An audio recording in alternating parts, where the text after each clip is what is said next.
रोज़े महशर इंसान की शर्मिंदगी और बेबसी का तस्वुर करें। आप बेशक जो मर्जी अमल कर लें, जो मर्जी राह इख्तियार कर लें, दुनिया में वापस नहीं जा सकेंगे। मगर इसके बरअक्स अगर देखा जाए, हिंदुओं और कई दूसरे मजाहिब में यह माना जाता है कि इंसान मरने के बाद दोबारा पैदा होता है और इसके पैदा होने के साथ सूरतें होती हैं। अगर उस इंसान के आलम बरज़ख कहा जाता है। ये एक आर्जी मकाम है और क़यामत से पहले तमाम रूहें यहाँ पर क़याम पजीर होंगी। नापाक और काफिर रूहों के लिए अल्लाह ताला ने आग का बिस्तर तैयार किया होगा जहां वो ता क़यामत रहेंगी।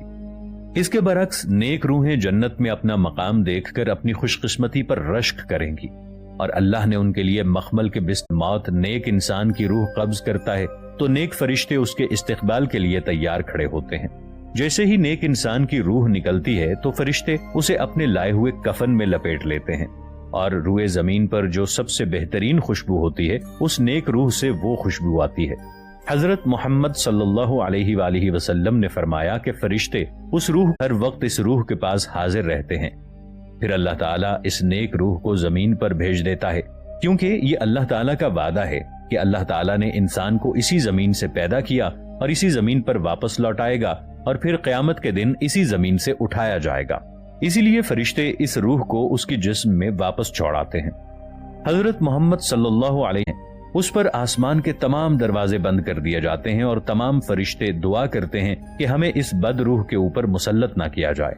मलकुल मौत जैसे ही उसकी रूह कब्ज करते हैं तो उसके साथ खड़े डरावनी शक्ल वाले फरिश्ते फौरन ही उसकी रूह को ले लेते हैं और अपने हमरा लाए हुए एक टाट के अंदर उसको लपेटते हैं। उस वक्त पूरी जमीन पर सबसे ज्यादा बदकिस्मत और जन्नत में दाखिल हो सकेंगे, हत्ता कि ऊंट सुई के नाके में दाखिल हो जाए। उस वक्त अल्लाह ताला का इरशाद होगा कि मेरे इस बंदे का नामा आमाल जमीन की सबसे निचली तह सिज्जीन के अंदर लिख दो।